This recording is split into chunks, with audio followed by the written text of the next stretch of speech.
Thanks, everybody, for joining me to discuss a very, very serious issue. Yesterday, we witnessed an extremely sad moment in American history. We saw the President of the United States aligning himself with the dictator of Russia, Vladimir Putin, to undermine the independence of Ukraine and its democracy. Let's be clear. Trump is showing us that he sees one of the world's most brutal dictators as his friend and our longtime democratic allies in Europe as his enemies.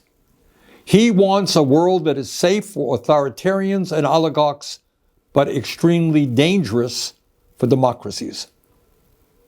It will not surprise you when I tell you that Trump is lying, as he so often does. Yesterday, Trump said that Ukraine started the war. That's not true. Russia invaded Ukraine twice, first in 2014, and then again in 2022. Right now, Russia occupies about 20% of Ukraine. Since Putin's horrific invasion, over 1 million people have been killed or injured. Every single day, Russia continues to rain down hundreds of missiles and drones on Ukrainian cities.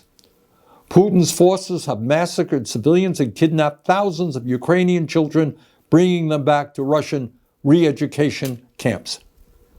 These atrocities led the International Criminal Court to issue an arrest warrant for Putin in 2023 as a war criminal. Further, Trump called Ukrainian President Zelensky a dictator. That's not true either. Zelensky won 75% of the vote in free elections. In fact, his approval rating is higher than Trump's. In the midst of a brutal war, Ukraine's parliament continues to function and free and unfettered political debate takes place. Trump claimed that our European allies have done little to support Ukraine in its fight against Putin's invasion. He said the United States has contributed 3 times more than Europe. But that's another lie.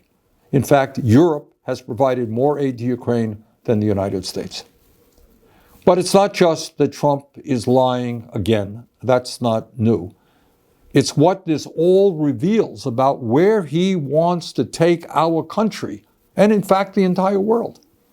Trump is cozying up to Vladimir Putin. So who is Putin? And what kind of world does he want to build? Putin is a dictator who crushed Russia's movement toward democracy after the end of the Cold War. Russia holds sham elections every 6 years where Putin wins 90% of the vote, and authorities don't even try to hide their ballot stuffing. There is no freedom of speech or free media in Putin's Russia. Protests are violently suppressed. Tens of thousands of people are imprisoned for protesting Russia's invasion of Ukraine. Political dissidents are harassed or thrown into jail. The bravest, people like Alexei Navalny, are killed outright. Hundreds of thousands of Russians have fled Putin's brutal regime since his invasion of Ukraine. But Putin has maintained control in his country by offering Russia's oligarchs a simple deal. If you give me absolute power, I'll let you steal as much as you want from the Russian people.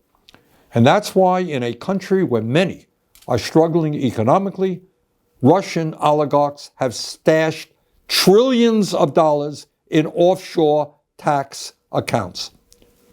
That is the Russian leader that Trump admires. That is the Russian oligarchy that he supports. But that is not the perspective of the American people. We know, and we are proud of, the fact that the United States of America is the longest standing democracy in the world. We know that many hundreds of thousands of brave Americans over the years have fought and died to defend democracy. We also know that our allies in the world are those countries that believe in democracy not authoritarianism.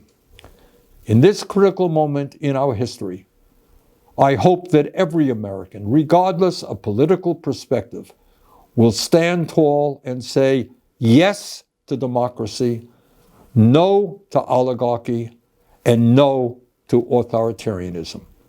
Thank you very much.